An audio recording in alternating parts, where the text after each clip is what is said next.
Good afternoon, everyone. Thank you very much for joining the Transportation Services breakout session of the Appalachian Ohio State of the Region Conference. Thank you very much for joining. I'm Sam Wallace, your moderator for this breakout session. I am the Transportation Planning Manager for Buckeye Hills Regional Council and administrate the RTPO program for 8 counties in southeastern Ohio.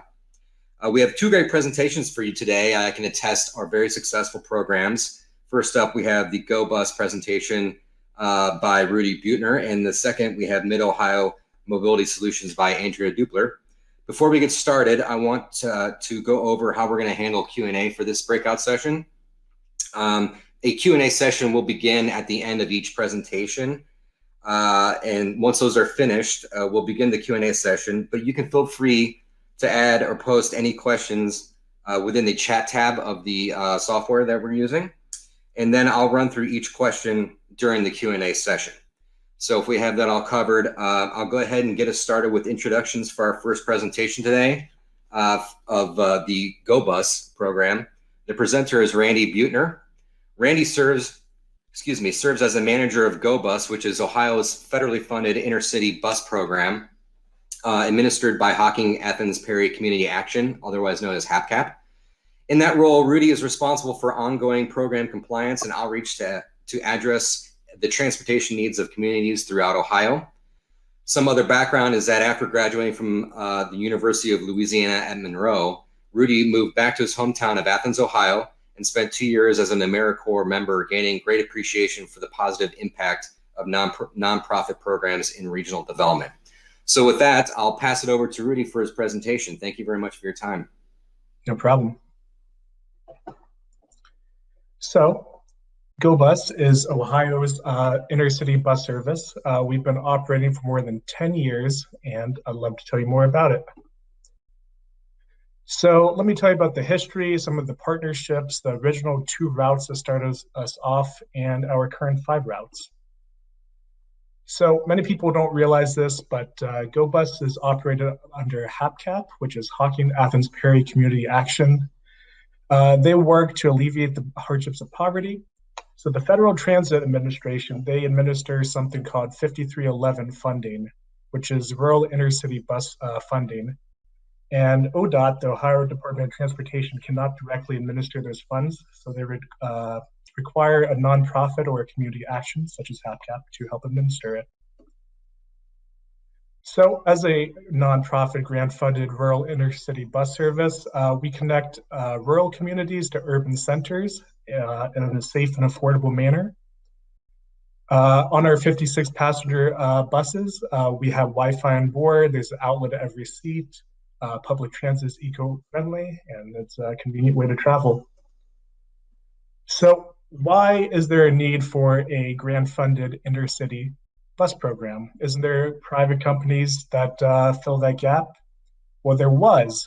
Here on the left, you can see from the OU Digital Archives advertisement in the Post in 1962, and Columbus Greyhound Station in 1943. However, those rural areas that they used to stop at were no longer profitable for them, which is where we come in. So as a part of a way to address those gaps, GoBus stops in 39 cities and towns across Ohio, including one in Parkersburg. Many students use it for traveling to go from Athens to Columbus Airport, Cincinnati, Cleveland, going back home, whoever needs to use it. And that is all done through strong partnerships. I am missing Miller Transportation, but Miller Transportation and Barron's Bus Lines are operators for our routes. We also have continuing service through Greyhound. You can also buy tickets through Greyhound's website as well for GoBus. HAPCAP also operates Athens Public Transit, Athens On Demand Transit, Logan Public Transit. And so our partnerships with OU is good. Many students ride with us to go to Columbus or wherever. So it all starts with the initial needs study. ODOT helps do this, and they determined in the beginning that the 2 to start with was Go 32 and Go 33, which is between Columbus and Athens and Cincinnati. But as there's needs, there were more gaps that need to be filled. So the it expanded from 2 routes to 5 routes, and also with those 5 routes, it provided better continuing service past the state lines as well, as well as improving intra-Ohio travel. So with private bus lines, we fill the gap. We do not compete with them if we can. But why are our routes shaped as they are? Most private companies that are profitable, for profit, they travel most profitably between the largest urban populations. As you can see from this map, that's Cincinnati, Columbus, Cleveland, that diagonal. There's generally some sort of intercity bus travel that goes between them, but there was a distinct lack of that in Southeast Ohio. But as the years gone by, the growth of GoBus has steadily generally increased, except for this devastating year that is 2020 for public transit and transportation across the country. But in the beginning, Go 32, Go 33, try to be very affordable between the two. Athens, Columbus, $10 base fare. Athens, Cincinnati, $15 base fare. But today, we try to expand our rural outreach, promote local events that happen along the GoBus lines. In the past, there was partnerships with NMF. Didn't happen this year. Local public meetings also canceled this year. But there are great feeder services like Access Scioto County, which goes from Portsmouth to our GoBus stop in Piketon, which is a great way for that last mile to get you to the GoBus stop so you can travel between cities. All the customer service is done in-house, and with a newer ticketing system, there's online purchasing. You can create an account, you can accrue points, and which equals like 10 rides equals a free ride. Reschedule yourself. Or if you just have questions about public transit, where you're trying to go, you can always leave us a message. As part of the GoBus, we try to promote events that happen along the local routes. However, most events have been canceled this year, but I have hope for the future that more things will reopen back up as more people get vaccinated. Until 2020, all GoBus tickets were required to be printed out. I don't think that's the way of the future. And now with this new ticketing system, all of that can be shown on one's digital device. So pending, we have this basic app, still need some tweaks, but an app and dedicated scanners for the drivers. So this is getting progressively more pie in the sky, but local, statewide for the future. We definitely want to talk to the local transits for that last mile or first mile address the needs to get to the GoBus stop. We share 5311 funding, including transit like Knox area transit, because 95% of the population of Ohio lives within 25 miles of a GoBus stop. And so to address that need between the two, people could then travel further on between cities or even further on outside of Ohio through one of our hubs. And the most pie in the sky, we may never get to a sleeper car, but we're definitely interested in alternate fuel vehicles. I would actually be very interested in hearing what the audience has to say about what they think the alternate fuel should be. There's many different options. There's electric, hydrogen, natural gas, propane. I'm very interested in what people think about alternative fuel vehicles for public transit. And anything that helps with that last mile to get them to where they need so they can travel between cities, Uber, Lyfts, ride shares, all great options. Life during COVID, nationwide, it was devastating for transportation. So back in March, we essentially halved all of our schedules so that we still had at least one round trip for each of our schedules instead of the many different options for the trips. So that way, people that had to travel for essential travel, they had an option from these rural areas. So GoBus ridership in 2019, almost 105,000. GoBus ridership 2020, down to 27,532. 74% decrease, devastating. However, other bus lines, there's other figures from people. They're looking at a 90% reduction. As far as transportation as a whole, it has not been a good year. Generally, though, I think that's par for the course for this year, though. The current status, all of our routes are back up to normal. All of our routes are running, but the seating capacity is still capped at 25 to promote social distancing. There's a mask requirement on board. However, free masks are provided if they need it. There's hand sanitizer. Barron's, one of our operators, has a very cool thing in which they have UV treatment for their ventilation system. So I would like to see that being expanded more.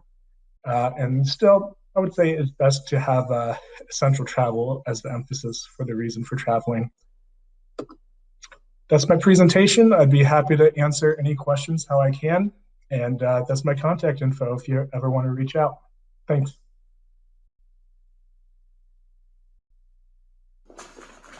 Thank you very much, Rudi. Really appreciate your presentation and all the efforts with GoBus. To remind all the people joining us for this breakout session, for questions and answers, please feel free to add your questions to the notes tab within the application, and then we'll get to those questions for Rudi after the next presentation. So next up, we have Andrea Dupler will be presenting on the Mid-Ohio Mobility Solutions Program, which is also known as MOMS. And a little background about Andrea. She has a great passion and dedication for innovative operations. Andrea Lang Dupler began her transportation career serving as an operations supervisor in Onslow County, North Carolina. During her time in North Carolina, she learned about public transportation and assisted in family readiness program at Camp Lejeune. Upon returning to her hometown of Zanesville, Ohio, Andrea spent 3 years in logistics for Coca-Cola before returning to her professional passion of public transportation. As the current operations director of Southeast Area Transit, also known as SEAT, Andrea spends her time assisting in creating innovative paths for public transportation in southeastern Ohio and systems all over the United States.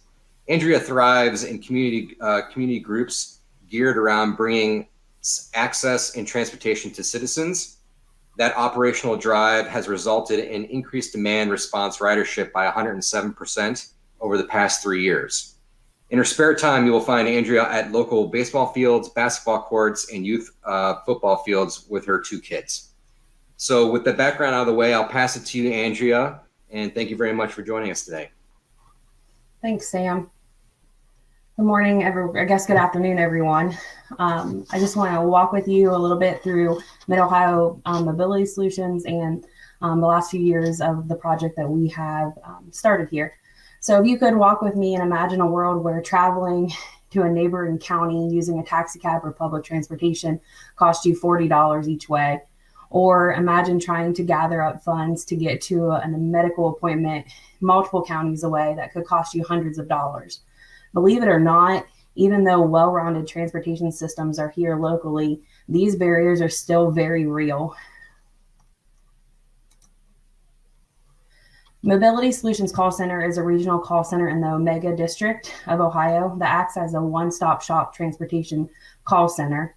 It links together public transportation systems, nonprofits, for-profits, and ambulance systems for the most efficient and cost-effective ride for passengers. Each passenger's options are reviewed, handed to them, and then they can make the decision on which provider they want to use and then which option works best for their needs. The concept for Mid-Ohio Mobility Solutions started with a grant that was written by mobility manager at the time, Shannon Hersey. She was out of Tuscarawas County, Ohio. Myself and the transit director here at Southeast Area Transit, Howard Stewart, we came together and came up with the concept of the call center. The call center was designed as a soft hand-holding approach to public transportation. So creating options for passengers by holding their hands and giving options back to them versus having them call multiple options to try to figure it out themselves. The call center is intended to add value to transportation systems. So we didn't want to come in and provide more vehicles, provide more transportation. We just wanted to link together the systems that were already existing. A pilot was started in July of 2019. The pilot started with 1 employee, and now currently we have 2 full-time and 1 part-time employees.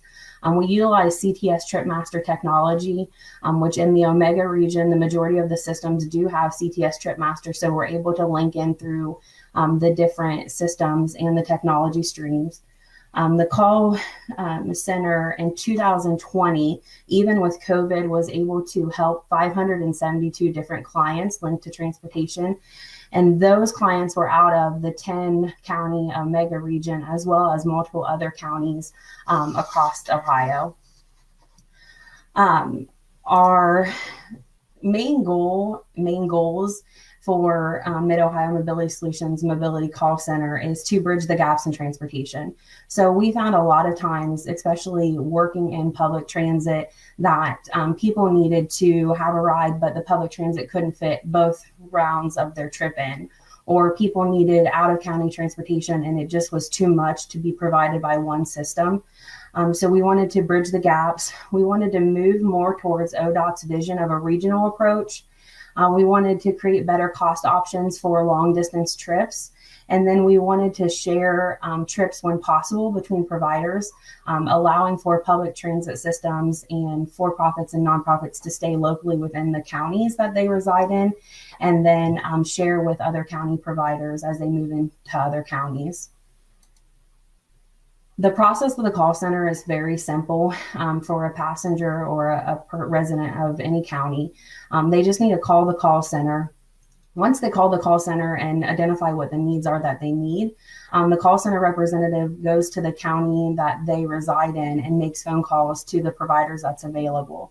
Once they find out different options for them, whether that be one provider, multiple providers, or even 3 or 4 providers linking together, they then call the passenger back and let them know what options they have available, and then let the passenger decide what works best for them. Additional services that they provide is once they have made the decision of which service they're going to use, we work with mobility managers to educate people about transportation options in their area. One of the biggest things that we found in doing the study and creating the call center was that transportation options were available, but transportation options were the lack of knowledge. People just didn't know what they had available to them.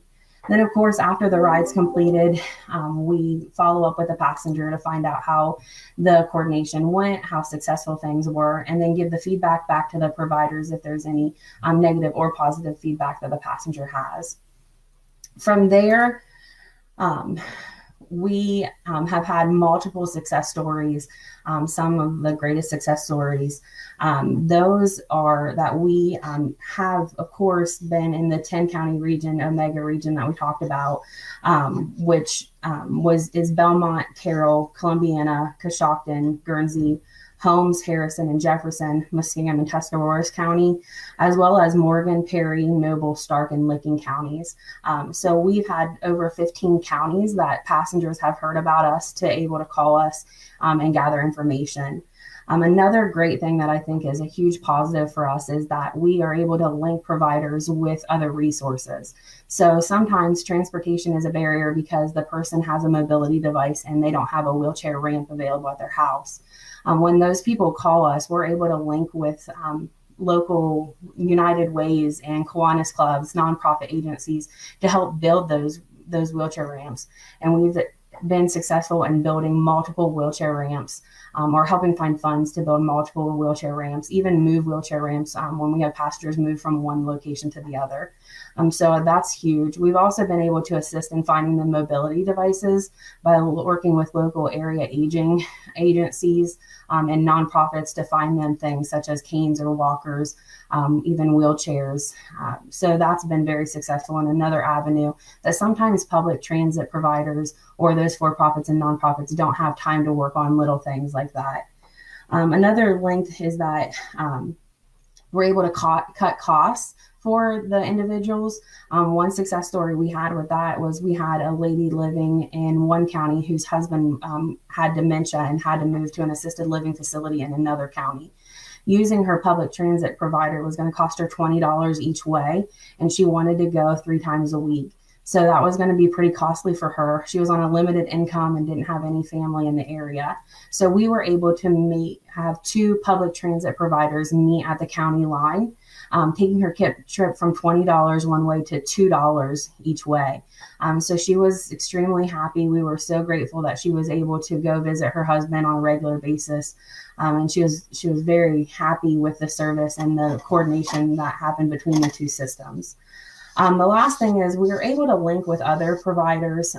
For those of you in public transportation or any transportation world, sometimes you get a phone call and you just cannot get the person to where they need to go, or there's a barrier. Sometimes we have food barriers or barriers in the resources. So we're able to identify those needs when they call in for transportation and are able to get them to local food banks or pantries, even homeless shelters, or help them get to different resources that they need that they might not have been able to meet had they not been able to call us and move forward with more of those. That's really all I have. Our call center has been very successful in times of need because of the people and using the soft hand holding approach. We're very thankful for this approach and think that it works well with especially those who are in the population of needing transportation. We have had some bumps along the way. We are trying to get a good understanding out that we're here to add value to systems and not take away from anyone. And we work hard to continue to grow and develop those as well. In the future, we look to continue to grow the relationship and build gaps, bridge the gaps in the services, and hopefully we will continue to show numbers to the state that we can do a lot more transportation needs than what we were doing previously. My contact information was given to the presenter, so if you want to get in contact with me, you're welcome.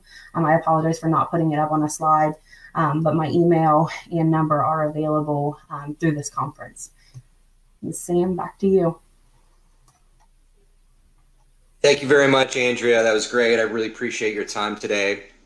So now that we've finished the 2 presentations for our breakout session, we'd like to move into a question and answer period. Right now, we don't have any current questions in our chat box, so if you have any, please feel free to add them in right now. But to get the ball rolling a little bit, I wanted to ask our presenters, Rudi first. What are the greatest challenges that you guys are that you're facing right now with your programs? So Rudi, maybe you can start us off.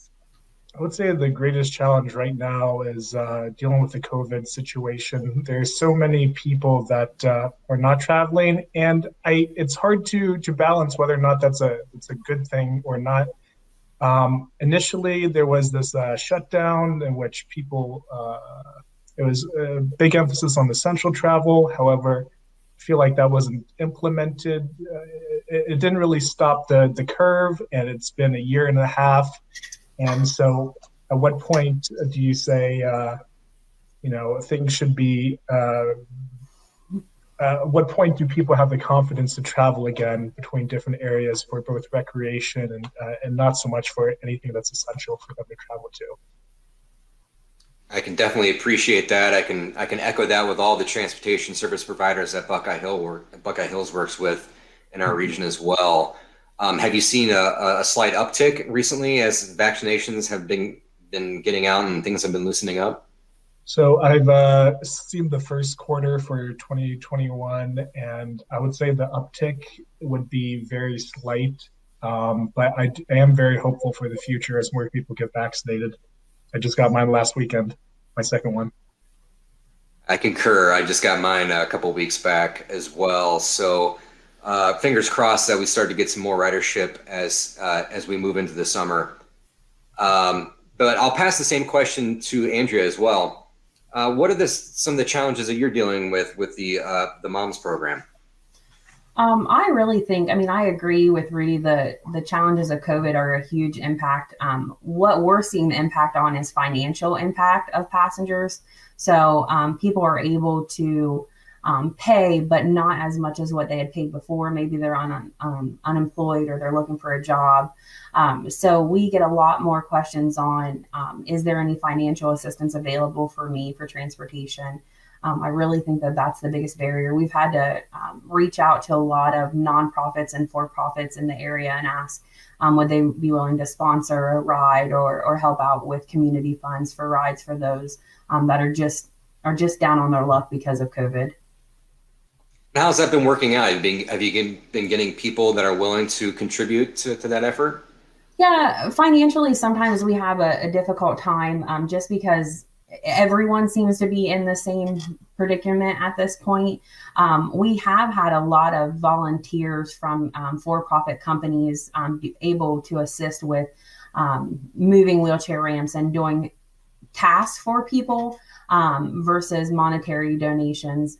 Our local transit systems have been really well versed on reducing fares for people as well. So that's helped as well. Okay, great. Well, thank you both very much. I was going to ask another question, but I just got notice that we're going to go ahead and move on in order to save time for the remainder of the conference. So what I'd like to note to everybody is, if you want to go back to the original conference, you're going to have to close out of this particular tab and go back to your original link for the conference page, and that should get you to that location. But thank you all very much for joining us for this breakout session. We really appreciate your time, and a special thank you to both Rudi and Andrea for taking the time and to share with us your experiences and your expertise. So with that, thank you all very much. Have a great afternoon. Thank you. Take care.